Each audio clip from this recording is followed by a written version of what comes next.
What's up, everybody? Welcome to another episode. Today on Spliff Gaming, we're gonna react to this Horizon Forbidden West video that came out today. Horizon Forbidden West, 12 biggest changes from Zero Dawn. Now, I remember Zero Dawn pretty well because I played it a couple times. It's one of my favorite games. And, you know, since I don't have a PS5 right now and my PS4 is currently ocupado by my son, I kind of want to see what I'm missing. You get me? If you can't play it, you can watch it, right? So let's see what are the 12 biggest changes from Zero Dawn.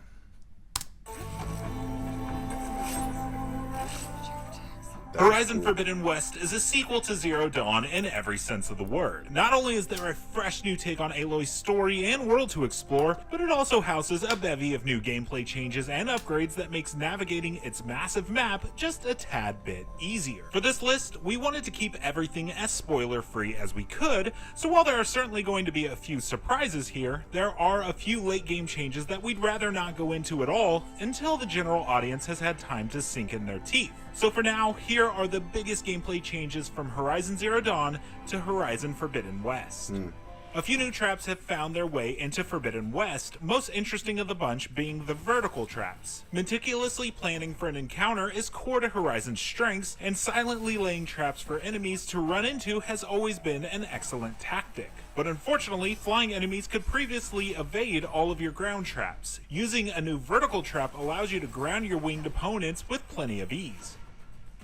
Cool. In Zero Dawn, there was no way to speed up or change the time of day. Forbidden West adds this feature by allowing you to rest at one of the many shelters scattered throughout its massive world. So if you're like us and prefer to scout out areas in broad daylight, then this feature should certainly brighten your day. You can't pinpoint an exact hour you want it to be, but you can choose morning, afternoon, evening, and night. Oh, wow. That's good enough for us.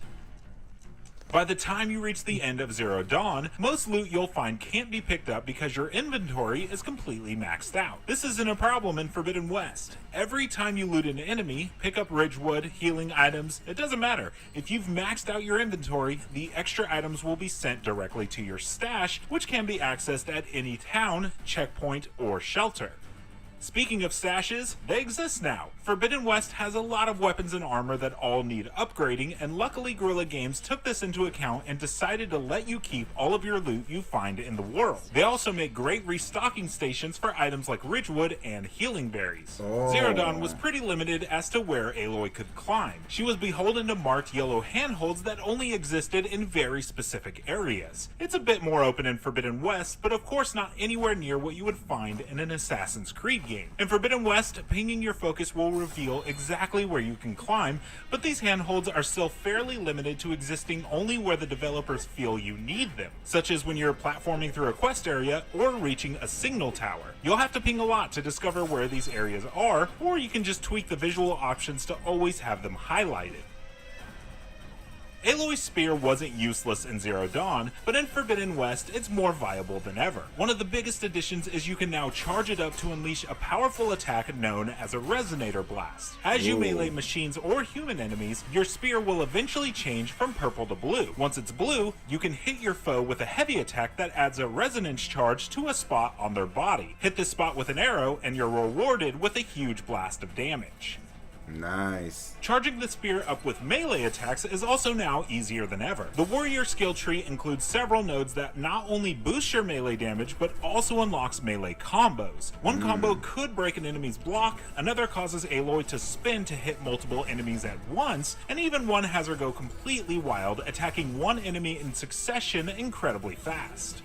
Horizon Forbidden West now has 6 skill trees, up from the 4 that were featured in Zero Dawn, and each of these houses 2 special moves called Valor Surges. Think of these as Aloy's version of a Final Fantasy limit break. Each of the Valor Surges serves a different purpose, aligning with what skill they're in, and can help you get a leg up on your encounter, or get you out of a jam.